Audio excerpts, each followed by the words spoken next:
Hey everybody, this is the PhotoShelter webinar coming to you live from PhotoShelter World Headquarters on Union Square in New York City. I am Andrew Neeson, the Director of Product here at PhotoShelter. My team is responsible for creating products that help you showcase, share, sell, and organize your work online. Those would be websites, online image backup, e-commerce, and other professional but easy to use tools that take your business to the next level. Today's guest is Peter Krogh. Peter is a 30-plus year veteran photographer based in Washington, D.C. Peter has worked with some software companies like Microsoft, Adobe, and PhotoShelter, and is the author of the DAM book, that's DAM as in Digital Asset Management, and leads workshops for photographers and corporations worldwide. Peter's work has appeared in publications, both editorial and commercial, that are too numerous to mention in the time that we have. Today, Peter is going to teach us some good habits for keeping our image assets organized, and I'll be asking Peter your selected questions. So send them to me in the chat window in our webinar software, or feel free to tweet them to @PhotoShelter. We'll be recording today's webinar, so if you have some maybe horrible winter weather headed your way, feel free to step out and raid the grocery store. We'll be posting the screencast of the webinar on our blog soon. Keep your eyes peeled. So I am going to throw it to Peter and let him take it away. Peter, good to have you. Thanks a lot, Andrew. It's great to be here and great to be working with PhotoShelter. And so you should see my PhotoShelter page sitting front and center. A PhotoShelter beam, pretty cool. I've enjoyed playing with it. I'll show you just a couple of images. Andrew was showing those, some of the work that I do. As he said, I've been a photographer for 30 years, working primarily in corporate advertising, business communications. This is a set of ads I did for PBS, showcasing people who were motivated by PBS to do extraordinary things. These are some other photographs, a lot of them for PBS. They've been a good client. There's Dr. Russell Brown from Adobe. I've done a lot of work in the last couple of years in Africa, working for a nonprofit there, and shoot a lot of personal pictures, like this one of my daughter. And so you get a little bit of a flavor of my work. I really do come to this as a photographer first, and all of the work that I've done in the industry for organization and figuring out how to take care of your pictures is because I really wanted to solve this problem for myself more than anything else. So let's switch over here to Keynote, and I'm going to start by giving you a little bit of theory here about how to think about organization. And I think we'll just go ahead and launch right into it. This has all come from my most recent book called Organizing Your Photos with Lightroom 5, and it's based upon this concept of organization that I've come up with to make the process more clear and understandable. And so I've broken it down into 3 different elements: store, tag, and create. And so that's what we're going to talk today about, is how you can understand the work you do to your work in Lightroom, your work to organize your photo collection, all within this context of am I storing it, am I tagging it, or am I creating something with it? And one of the things I found is that even very experienced Lightroom users have said that this really helps them with clarity on which of the tools to use. So that's what we talk about today. Here's the book. I'm going to start with this little animated flowchart, and what I want to do is give you a concept of how these 3 elements work together. So on the storage layer, we have a set of elements, and then we have the tagging layer on top, and really the creative layer is sitting on the very top of all of that. And I really like to think of this as these 3 layers. In storage, we have a number of different elements that are common to the way that anybody stores anything. So what device do you put it on? That's going to be hard drives. and what kind of folder structure do you use, and folder and file naming process. How do you back the files up? What formats do you use to store it? And essentially this whole layer should be really organized. Essentially we want to, like I say, stack it up and back it up. We want to make this as orderly and sequential and expandable as possible. And I'm going to show you some suggestions on how you can structure this. Of course, I know that among PhotoShelter users, there's some people with some very large collections and great needs. We'll kind of look at a smaller kind of collection here to get some clarity, but a lot of this really does, all of this expands quite well up into even multi-user and very large environments. Okay, so storage, simple, orderly, sequential. Tagging is, this is where you can use metadata to help you either say what a picture is about or to find pictures. So there's date, like the information your camera puts on the picture when you shoot it. There's location tags you can put in. You can tag images for what the shoot was, the event. And then sort of going crossways to this are the ratings, how much you like a picture. And then keywords become this kind of free-form way to say what a picture is about or what kind of concepts it illustrates. And so there's a whole set of tags. There's more than just these, but these are kind of the main ones. And they help you understand what your pictures are about. Now you can use tags to filter images. So you can say, show me only pictures from a certain date. And that's going to hide all the other pictures and let you see only, say, pictures from 2013 or just pictures from 2012. You could also use your location tags to filter and say, show me only pictures from California, and those may be widely scattered in a bunch of different places. Or you could say, show me only pictures from this particular shoot, my daughter's graduation, or a commercial portrait shoot, something like that. And then you could also filter by rating and say, show me only 3-star and above images, or show me only 5-star and above, or 5-star images. They don't have 6. This filter concept lets you hide everything that you're not looking for at a given time. And one of the things about this illustration we're seeing is that, as you can see, the pictures stay in their folders. They just kind of disappear when you're using a filter. And this is really nice because it lets you build a way to store your stuff and preserve it without, and still be able to find the pictures within this structure, but without moving it around, because moving stuff around is where you get into trouble. Okay, and of course we can cross-filter, say, show me only the 5-star images from a portrait shoot or something like that.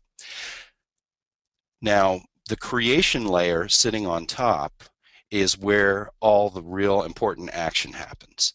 And I'll show you 2 different kind of concepts on this.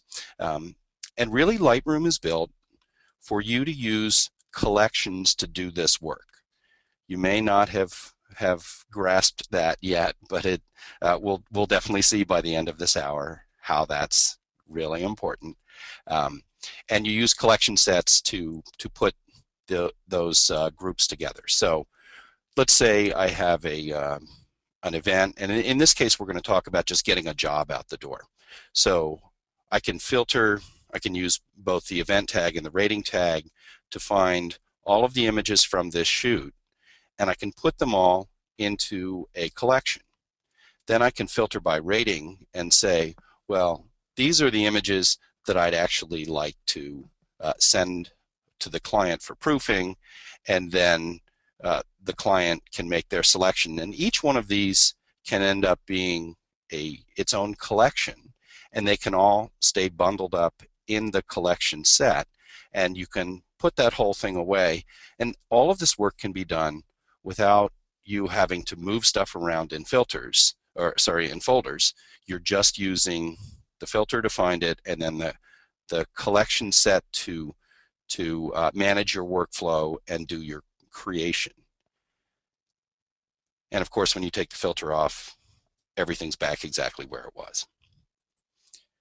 Now, a more complex task that we often have to deal with is, say, putting images together in a portfolio. And in this case, it's much more than simply finding some proofs to send out to the client or finding the one image to send out. In this case, what I've done conceptually here is to filter by 5 stars, so we only see just those pictures, and those can all be collected together in a collection that's all candidates that might be good in my portfolio. And then I can further refine the selection process using collections and create, say, a final group of images that would be a good portfolio. And I can even further refine that and make additional collections and create additional types of portfolios or additional output by using different collections, and this lets you leverage the work you've done. So if I've made a good portfolio collection, now I can hop off of that and make a second one, for a different client or a different medium. And again, all of that stuff can be bundled up in the portfolio collection set.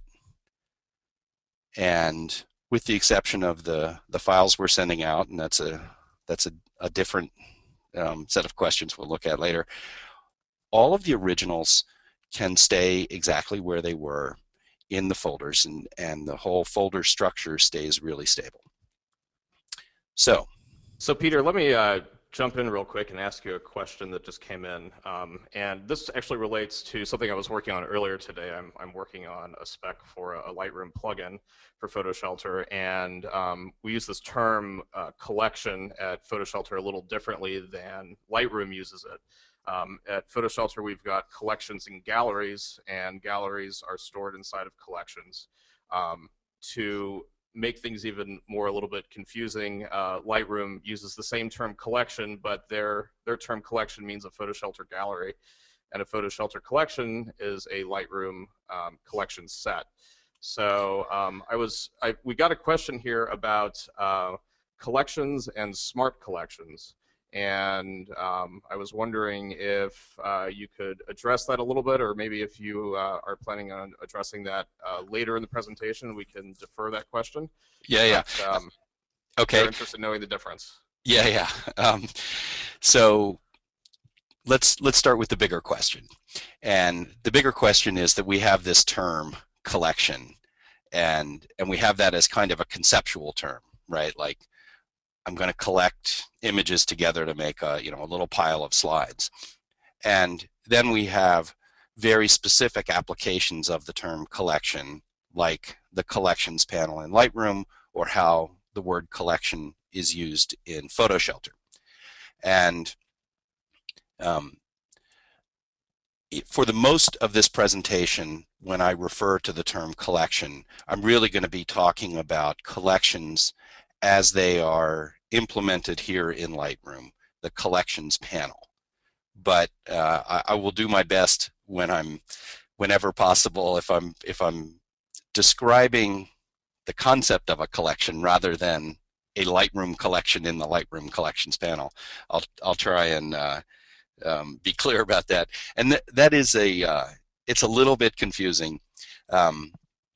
I'm going to get to the difference between collections and smart collections in a minute, because that really happens at the bridge between talking about tagging and creating.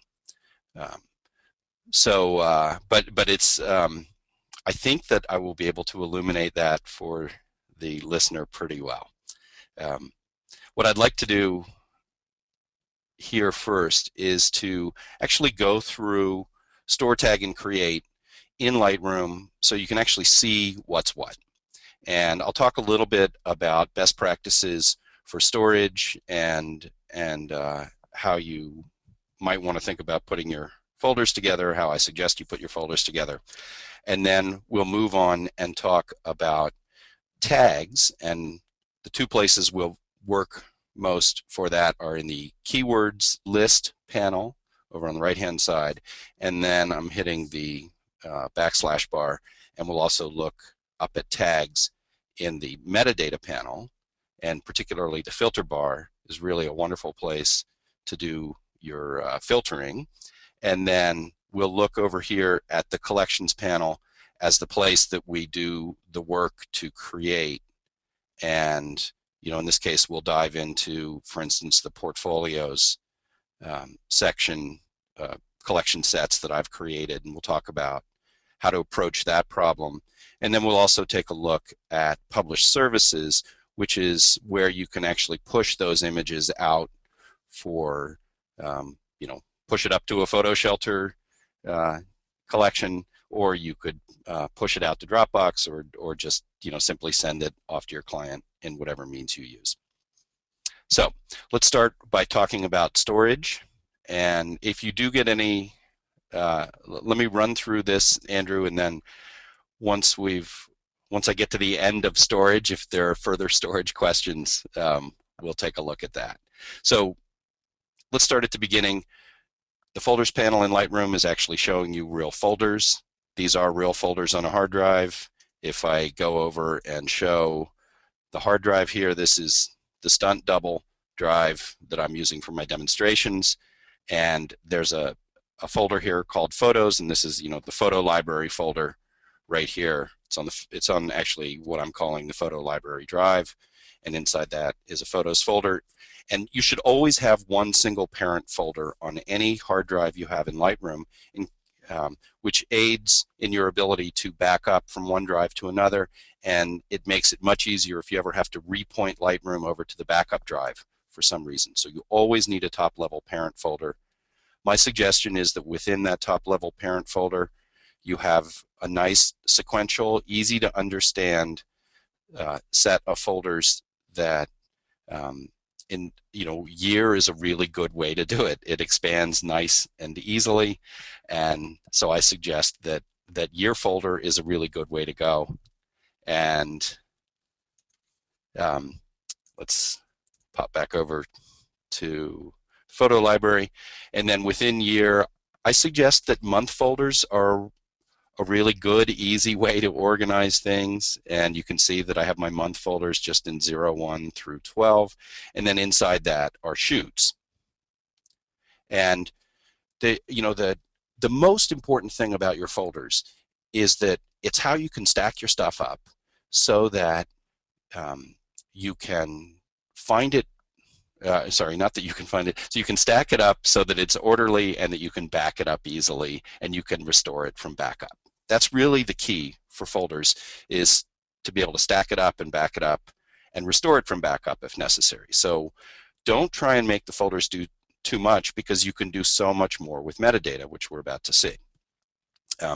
Now, if you're like me and you have to do location work and you're obviously not taking your entire photo library with you when you head out on the road, then it's good to have a kind of duplicate structure in your traveling computer. And in my computer, let's take a look here.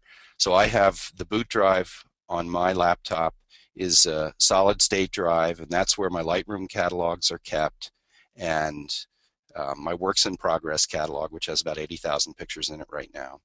And then I've taken out the DVD drive and I've put in a spinning disk as a data drive inside there, and I have a structure here that looks very similar to the photo library that has year and month and project. And so that I try and keep things as orderly as possible, and then eventually the stuff is going to migrate from my works in progress drive into the photo library. Eventually, I'm going to be back, I'm done with a shoot, let's take everything from January and February and put them in their permanent home. We really want to think of this as a path of the images from the card into a permanent home that's nice and orderly and easy to understand, like a set of folders by month and project. Okay. Um,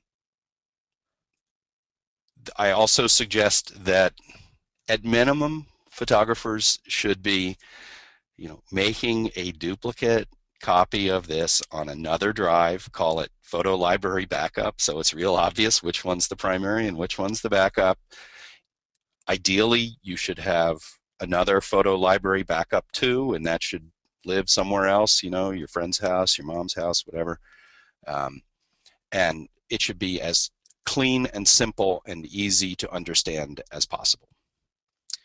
And Andrew, unless you have other folder questions, this is the point at which I want to sort of move on to how metadata can be useful in us really understanding what the pictures are about. Sounds great, Peter. This is the exciting part. Yes, the exciting part is metadata. All right, so let's move over there. So a couple of things. The first thing I want to look at here is this metadata filter bar. And I'm going to go ahead and just disappear that left-hand panel for the moment. Well, let's make sure we're selected on everything. So this catalog has 75,000 pictures in it. This is the stunt double catalog that I use in my demonstrations, and I use this to create the videos for the book, Organizing Your Photos. And so there's a lot of different pictures in here representing different kinds of shoots. Now the filter bar, which we see here in the view menu, has this ability to let us discover a huge amount about our photo collection by hitting this metadata tab. And we can see here that I can browse by date. If I was looking for, say, pictures from Christmas Day in 2012, I could go to 2012, December, and navigate down to December 25th and find those pictures. And so this information is put in the image files by the camera when you shoot the picture. You just need to make sure that your date and time are correct. I jump around time zones a lot, and I always try to keep my time zones local on my cameras. There are some people that like to always use UTC, that Greenwich Mean Time, but I personally always like local time, and the main thing is to be as regular as you can. So this is really handy to be able to browse by date. You don't have to do anything to get it in there. You can set these to different values, and the one I find extremely valuable after date is location. And so I've got this set here. When I click on the top and it shows 75,000 images, all of the values that are in this group populate into this list right here. And I have this set to, sorry, it's over here, to be hierarchical, which means that it shows with country, state, city, and location. So if I want to drill into US and into Maryland and into Kensington, I can find all the images in this catalog that are tagged with my house location. So this information is really valuable over time. I'm going to make this thing a little bit bigger because we're going to look at this in a couple of different ways. So one of the things that I find really useful about this is it reminds me of what's in my collection, if I've done my location tagging, but I can also use it to know things about, okay, where did I go in 2012? Well, I can click on 2012 and all of the places that I have images tagged for show up in this column, or I could say where'd I go in 2011. And the other thing you can do is you can actually reverse the order of this. And if you say, oh, I know I went to Mozambique, but I don't remember when I was there, I can click on Mozambique and I can see, oh yeah, I was there in 2011. So this ability to investigate into your metadata is, I, I find to be really, really handy, and I use this all the time. I have this set up to either date or location, and I do a lot of diving through this. One of the things, this also has got information about camera information here, the EXIF data. And one of the things I had to do recently that I think photographers can appreciate, I shoot a lot of wide open stuff with my 50-1.4 and my 85-1.8, and I was getting back focus. And so I went through and I looked at it, and actually I think I started with lens, and then I looked at the different cameras to see, well, is everything I shoot with the 50-1.4 back focused, or is there a difference between my D800 pictures and my D700 pictures? And it turned out that I had to adjust the focus. There's a little micro focus, custom focus adjustment on the D700 to compensate for a focus problem that I was having. And being able to investigate the metadata in this way and find just those pictures was incredibly useful. It's also useful. It's also been useful as I've looked, for instance, at how I might, if I know I need to shoot something with really high ISO, do I want to review the ISOs that I've used in the past and see, is that actually a usable picture at, at 25,600 ISO? And if you can go in there and see, well, it's not great, but it's definitely usable. You can hit the G key to get back to grid. It's amazing what ISOs we can shoot at these days, Peter. We've got a flood of questions coming in about location, and a lot of DSLRs are starting to add GPS. A lot don't, and some people are wondering how you've put this level of accuracy on your location data. Are you putting this in manually? Are you using GPS? If so, how does the GPS resolve the precise location? Okay, so that's a really great question, and let me start with the biggest part of that question, which is to say that I believe that human readable location tags are more valuable than what you're going to get out of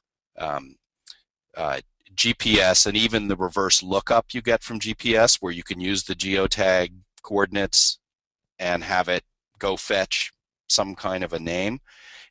And one of those reasons is that if we if we look at pictures I shot over at my friend's house, right? This is never going to come out of a reverse lookup.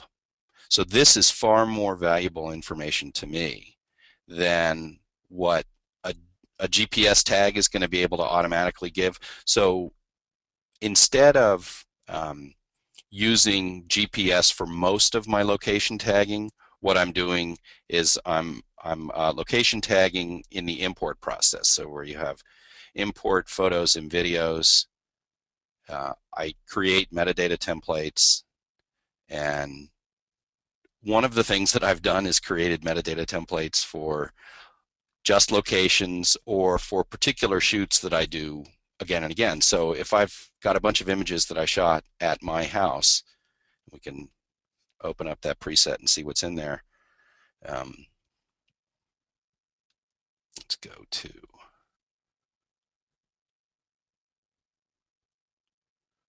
personal. Well, let's go to Blue Ridge Summit. So this is a place I go to every summer, and so I've made this template, and I often come back with 200 or 300 or 500 pictures, and I'm just tagging it. Sorry for the scrolly. I'm tagging it with the sublocation, city, state, and country, and that's really easy to do. And so you can either tag it on the way in, or let's cancel out of that, or if I find some images that need a tag, and I can find them easily here by let's go to to unknown location. Again, sorry for the scrolling. Um, so unknown country. We could see, I'm not fully caught up on everything. And if I were to say that, okay, this picture from the very beginning of my digital career, well, I know for a fact that that was shot at my house. I've created a location template that is location 3301 Oberon Street. And when I tag that, I can do that to a single image, or I could do that to 500 at a time really quickly. So using these templates can Now, be does really Lightroom handy as well. Yeah. And can Lightroom learn these locations that you've created based on the GPS coordinates, or? Yeah. So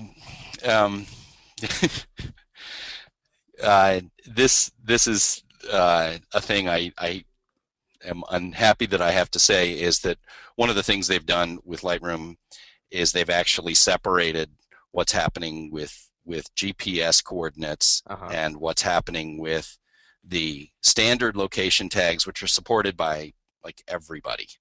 And so they've got this thing called map location, and this is what it'll do, like, to iPhone pictures. So let me just go grab the iPhone pictures that I have. Camera, and the iPhone pictures are coming in with GPS data. And if we go to GPS, we can look and see who's got coordinates, and I can click on a particular image and go into map and find that picture, and I can see that picture and other pictures that I shot at the same place. And that's pretty cool. And you can even, zoom out. And so the problem is that that's not putting the right metadata on it. So for most people, for most of what they do, I'm going to suggest you use the regular location tags, which you can find in the metadata panel. If you go here into location, it's where you can find them, so you can set them. Now, I've also made some presets, and I do show how to do this in the book, that have the GPS data in there. So let's go find an image, and let's find one of my location tags. I'm going to tag this improperly, and I guess I should have. Let's undo that, and I'm going to of course it gets lost as soon as I do that. Didn't have that set up for demonstration.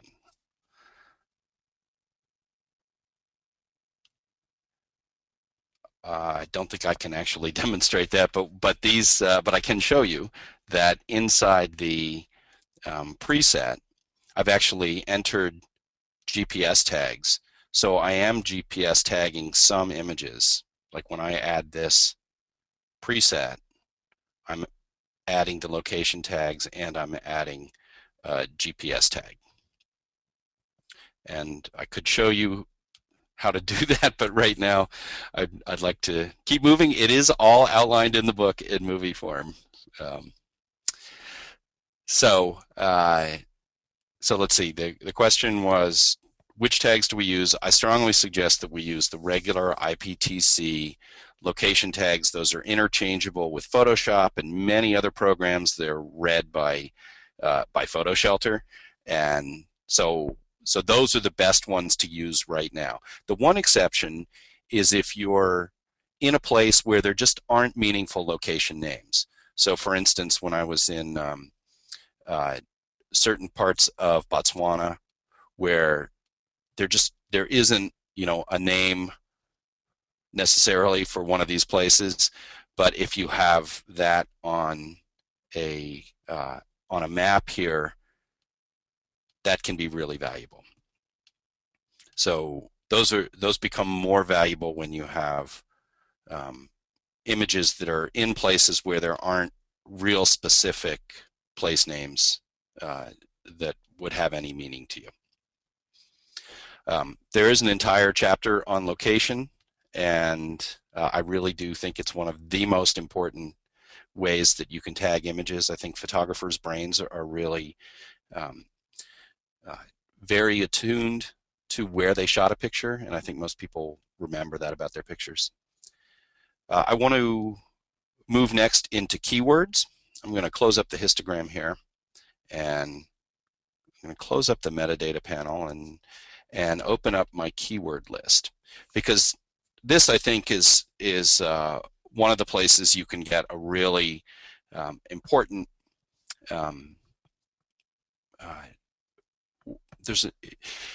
it's a great place to put your pictures into multiple different kinds of tagged groups to let you find them easily.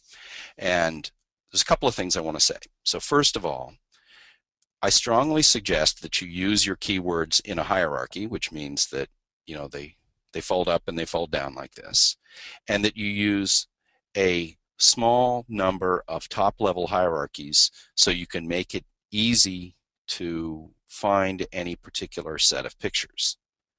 And so let's take a look at how I do this, say, with my jobs.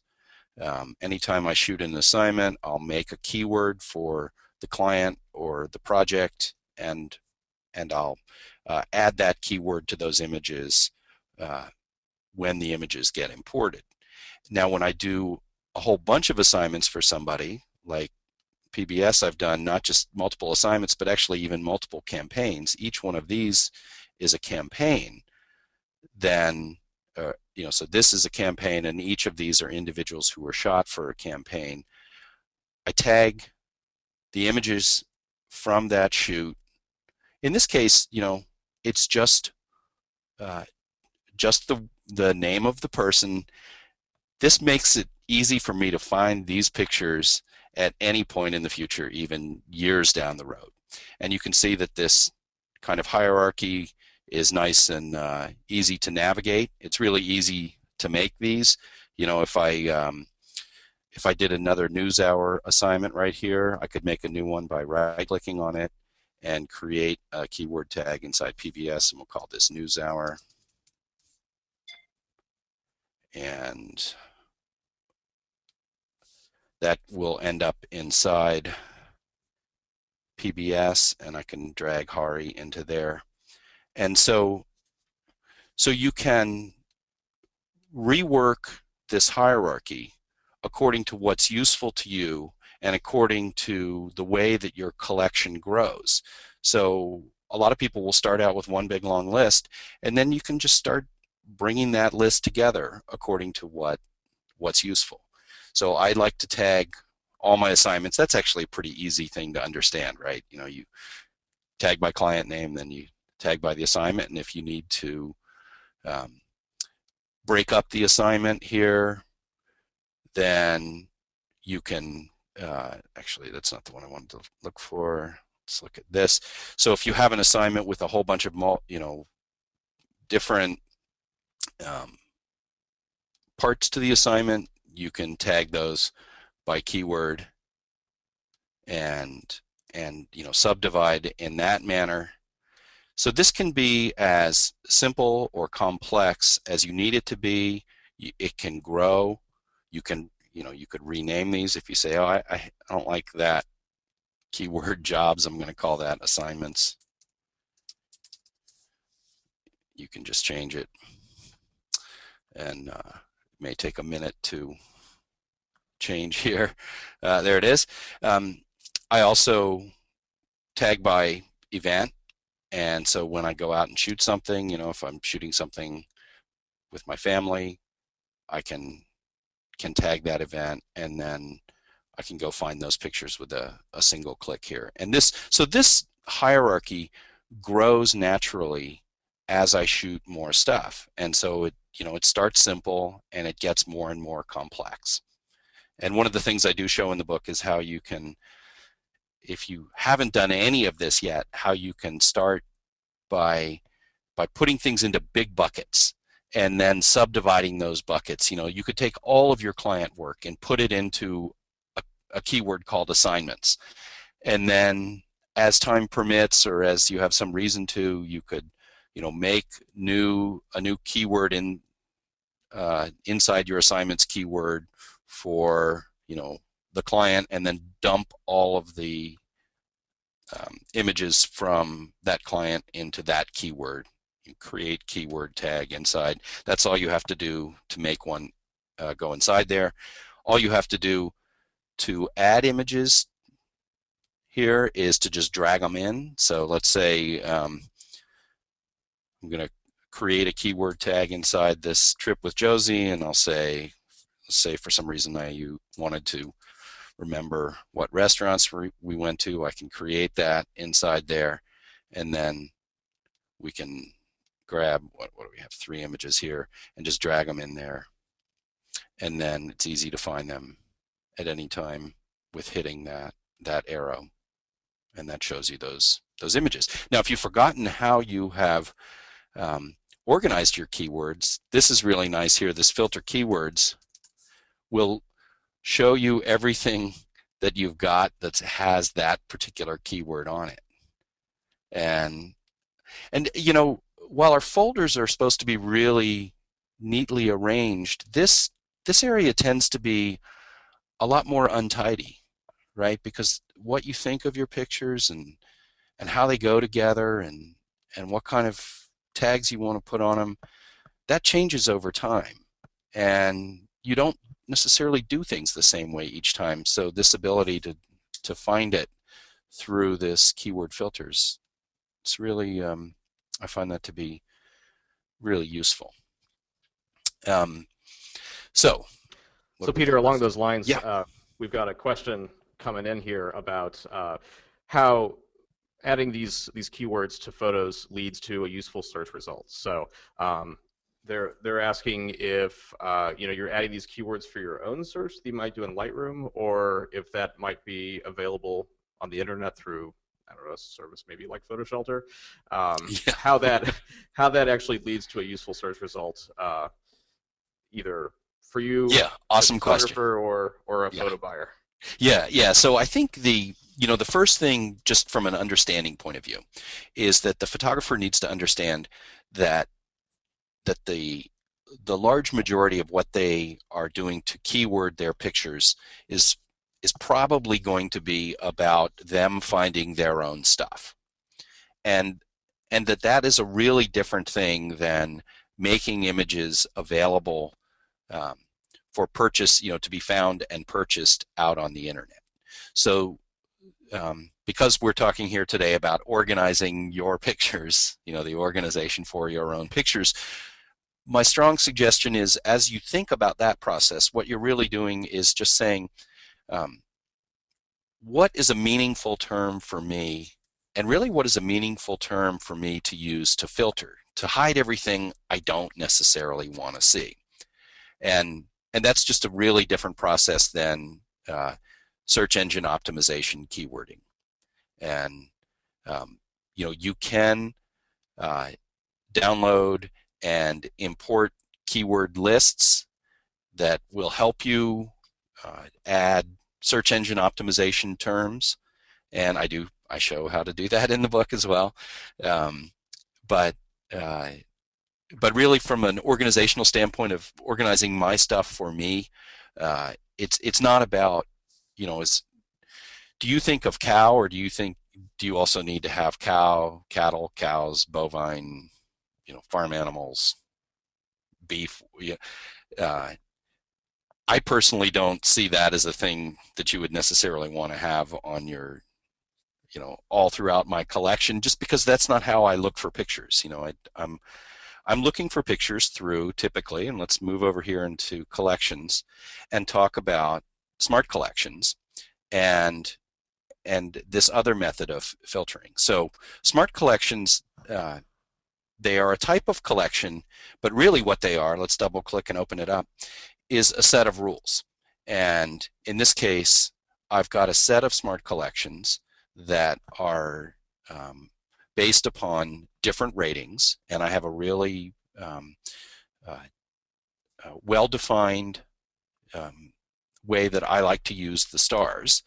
And so I can say, show me everything that is greater than or equal to 5 stars.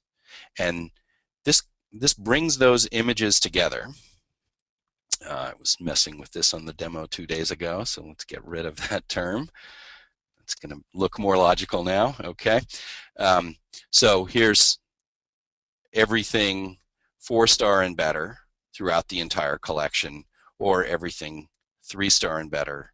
So this is another really great way to filter your images for quality.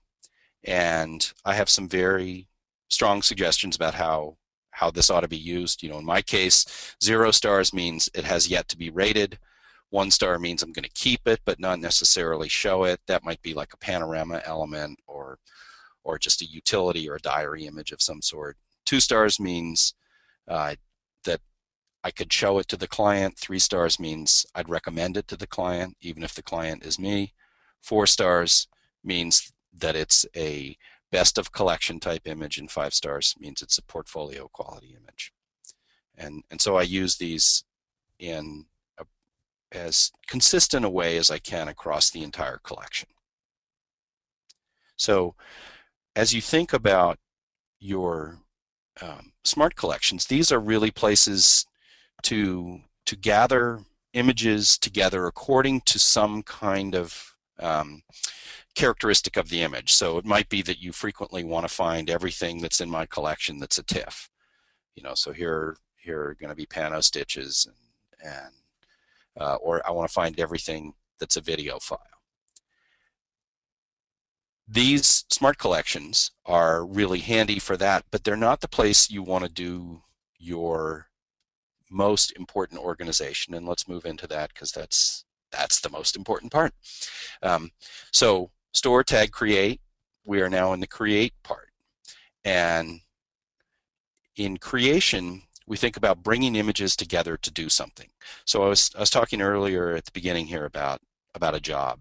So I've made these collection sets, and again, they have, you know, kind of a hierarchy like what we saw over there in keywords, where I can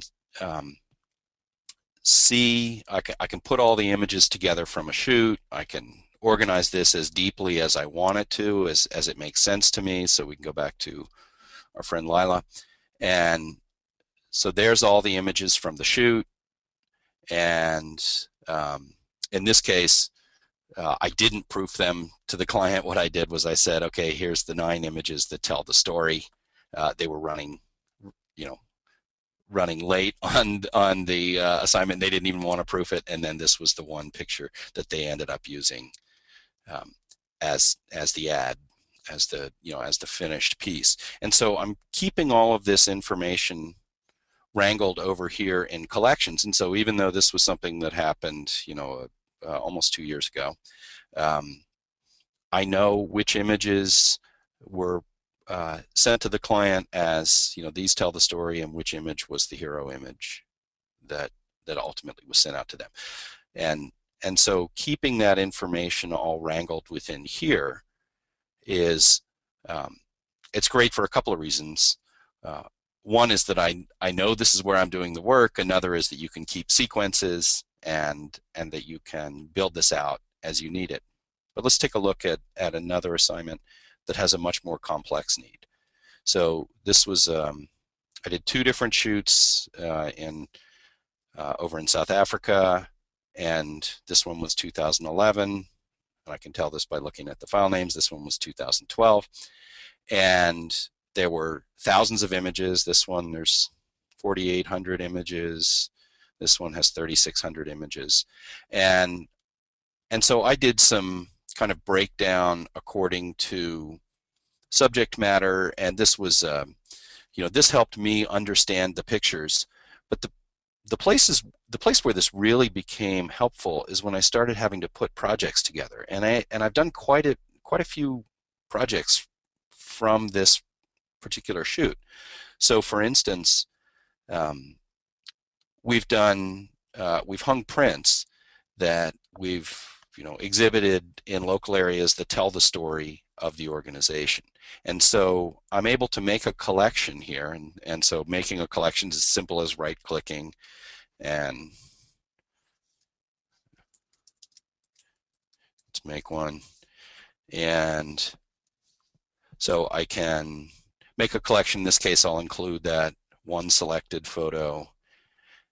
And I didn't put that in the right place, so let's put it in the right place. Again, you can move these around. And if I say, all right, well, I'm doing a thing for Jonathan and I need, a handful of images, I'll drop them all in here. And now I can work with these and I can, work with sequencing, look at it, run through. Does that tell the story? No, I mean, that's not telling any real story, but I think you get the idea. G for grid. So having the ability to put these images aside without having to create additional copies, and really even without having to be back in the studio and connected, lets me create interesting groupings and valuable groupings. And this is really what I mean by create, is I have the ability to put the pictures together in a valuable way. And one of the things that's pretty cool here is, I could save a sequence like this, and then if I want to try a different sequence, let's just select all, and then I'll right-click and say create collection. So this is telling me I want to create a new collection, and I'm going to include the selected photos. I'm going to put it in the same place, and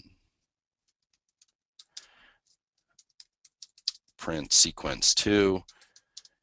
Name these things something that makes sense to you, so when you go back to them, you can know why you made that, and I can create that.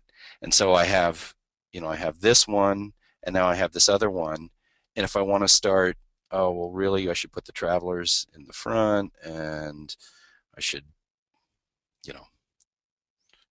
change the sequencing around in some way. So I can do all of that, and I can have multiple sequences of the same images. And I can even say, oh, that's not as strong a picture. I'm going to right-click on it and remove that from the collection.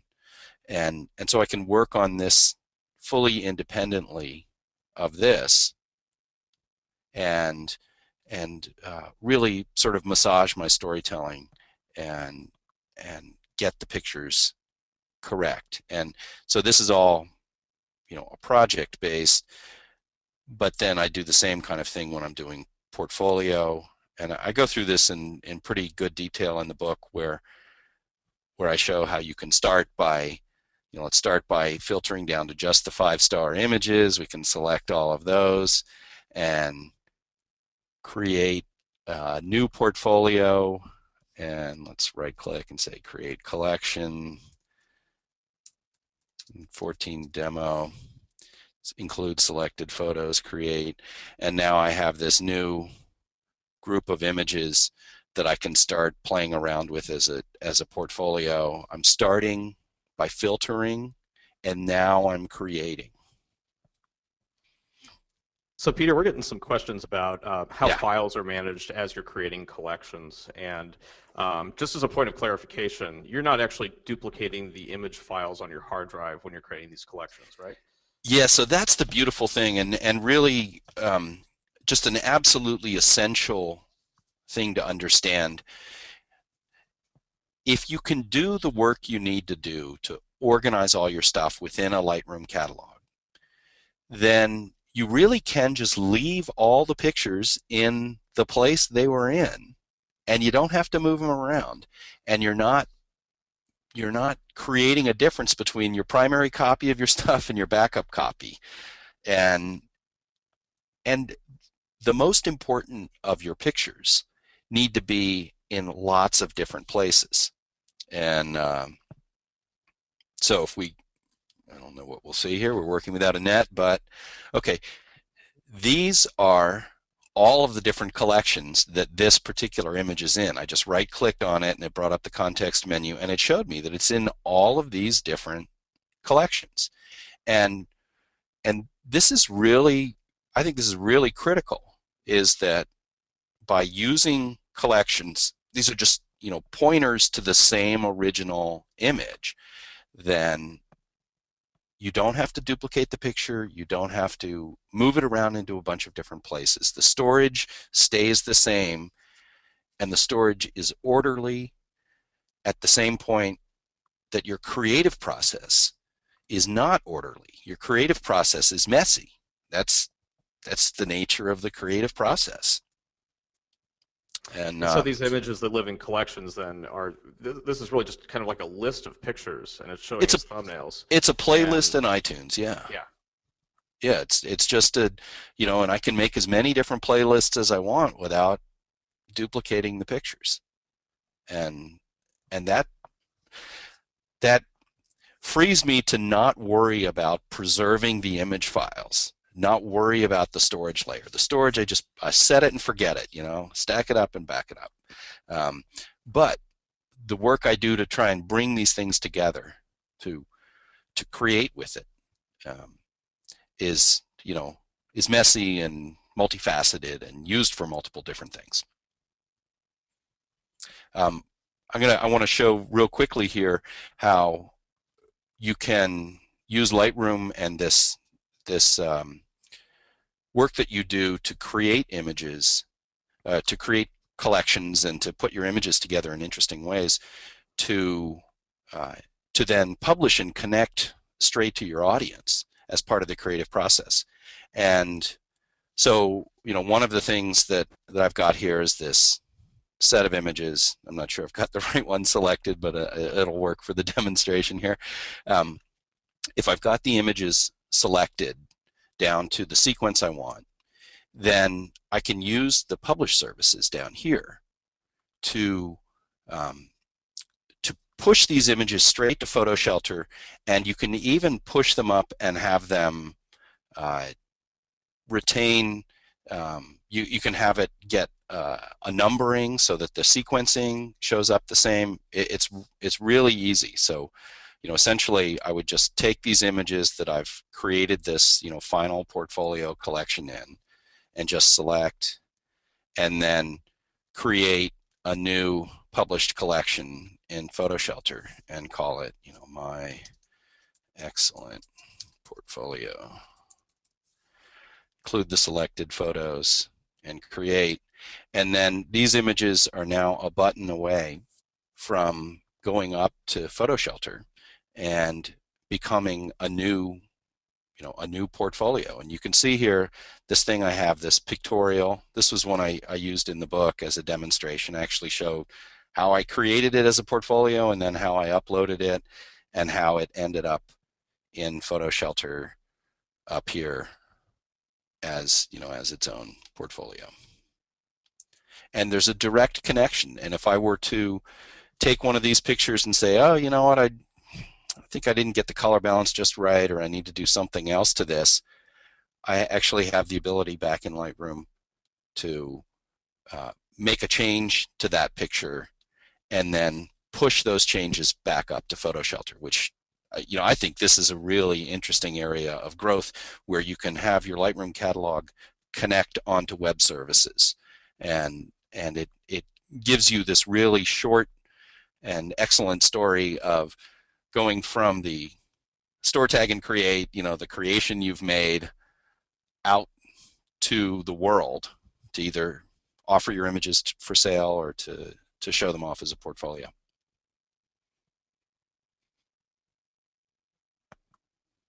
You there, Andrew? Yeah, I'm still here. We're at 5 o'clock. I think we actually ought to keep going here, because we've got a lot of great questions. I'm happy to take questions at this point. Yeah. I know there's a lot we didn't get to. Yeah. I think we could probably go on until about 5:15 if we want to. And if sure. there's anything else you want to cover, I think we've got time, and we've actually still got 95% of our original audience still online here. So awesome. Thank you, people. For a little bit. Yeah, let's do it. If you want to hit me with some questions, or I'd be happy to. One thing I do want to show is sort of how I've constructed the book to show people, to put this all together. Sure. In book form. Yeah, let's run through that, and then I'll wait for a few more questions to come in, and we'll start asking those as they. Cool. As they and I've got plenty to talk about if if you want me to just keep talking. Um, so I am really excited about this because I've had to explain this material to a lot of people a lot of times over the years, and it's really great to be able to put it in a form that people seem to really get. And so the way we've written this is to write it as a book that has 200 pages and 7 hours of video, and so you get a PDF, and it looks, it looks like a regular old book here, except that it has these things in the table of contents that are videos. So for instance, if you were interested in how published services works and how that portfolio thing I was describing worked, you could go to the table of contents and hit this deliver shoots link, and it would take you to, upload online portfolio or deliver shoots. It describes the entire process, or it describes not the entire process, but an understanding of the process. And then in this case, it's a 4-minute and 40-second video. Tell us, where can we actually buy this book, Peter? Yeah. So Andrew, what we've got is this this multimedia book, which is delivered as a PDF with these attached videos. The place that I would be most happy for people to buy it is at thedamnbook.com, and in the Damn Bookshop, you can see organizing your photos with Lightroom 5. That's this book, and then that takes you over to our shopping cart at Shopify. Very interesting service there, and that's where you can buy it, and you can get it as either a digital delivery, or you can get the exact same thing delivered on a DVD, or you can get it as a printed book. But of course, the videos don't play unless you have put the accompanying DVD in and play that on your computer. At the moment, we are computer only and not iPad compatible due to the issues with having the video files there, but we're hoping to get that out the door in an iPad compatible fashion before too long. But at the moment, that's it's a thing you play on your computer, and you get it at thedamnbook.com. Yeah, and I've got a copy of the hard copy book sitting on my desk that I actually refer to pretty frequently as we are working on designing product at PhotoShelter. So it really has become kind of an industry standard text. And so for those of you listening at home, if you don't have a copy of this, you really ought to. And so it's a great read.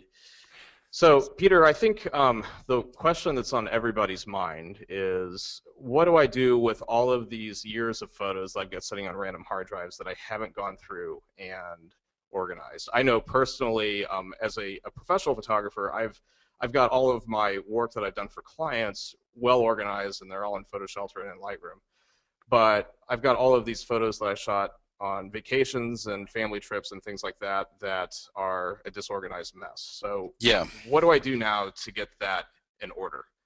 Well, that is probably the toughest problem in organization that anybody has, which is sorting out from your old mess. And so a lot of it depends upon the specifics, but there are some important general guidelines that I'd like to give people when they ask that question. And the first thing is to try and get everything, at least one of everything you want to keep, together into a consolidated storage mechanism. So if everything in the world that you have digitally could fit on OneDrive as the primary copy of that data, then just get it all onto OneDrive. If it takes a 4-drive RAID or NAS or whatever kind of multi-drive unit, gather it all together in one single primary archive. And really the stuff that you leave sitting around in, oh, well, there's a bunch of stuff sitting on that drive over there, and there's some stuff sitting over there, or there's some stuff on zip disks or CDs or DVDs. If it's lying around like that, it's in real danger of being forgotten about and not being migrated forward.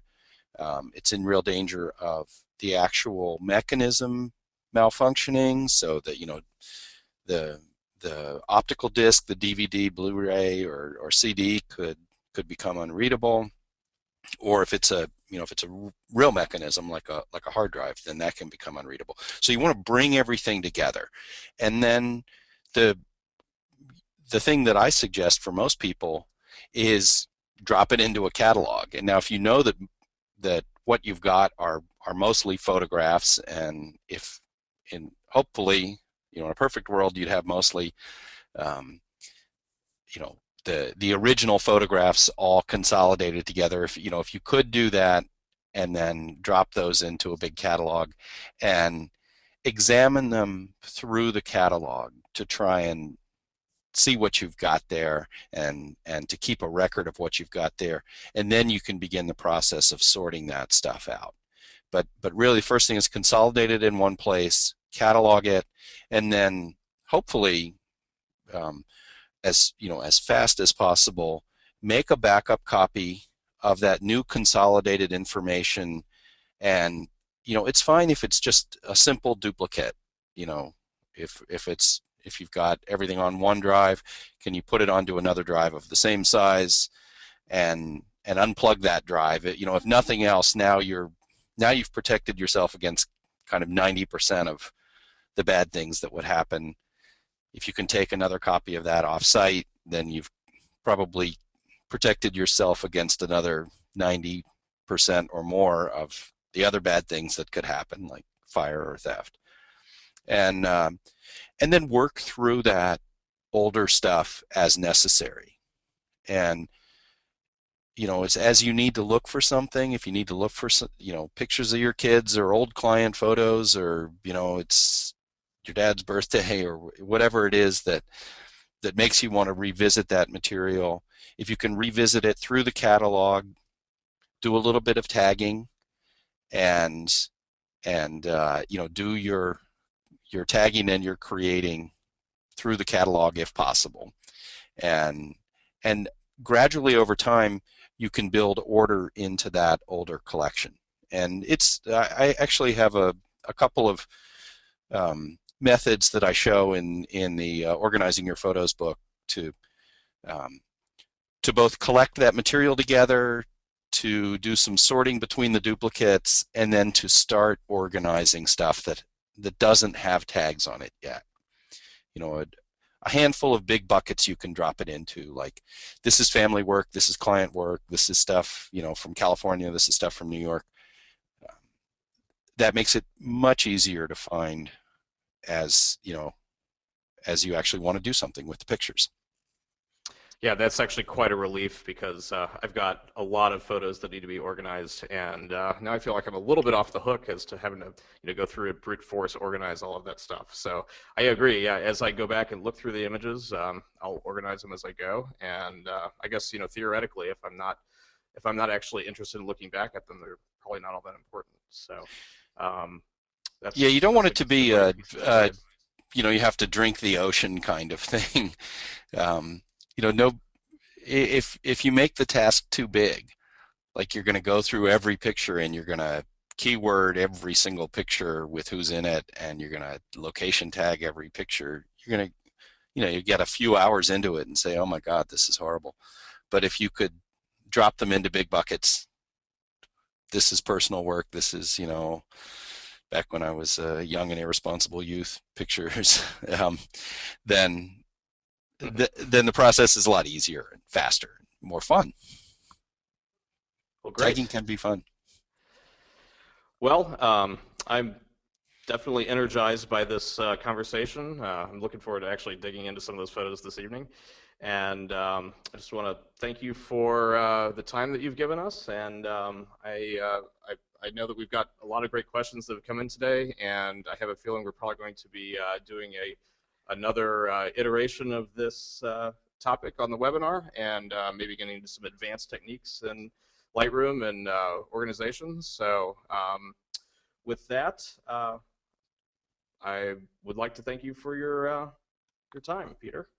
Thank you so much, Andrew. It's a pleasure to work with you guys. And I'm saying this because I mean it. I think the work that PhotoShelter does to support professional photographers is really outstanding, and I'm really happy and proud and pleased to be part of this really remarkable curriculum that you guys have put together. This information to help people practice their craft and make a living at it. And I've been a big fan of your published material for a long time, and really happy to be part of it.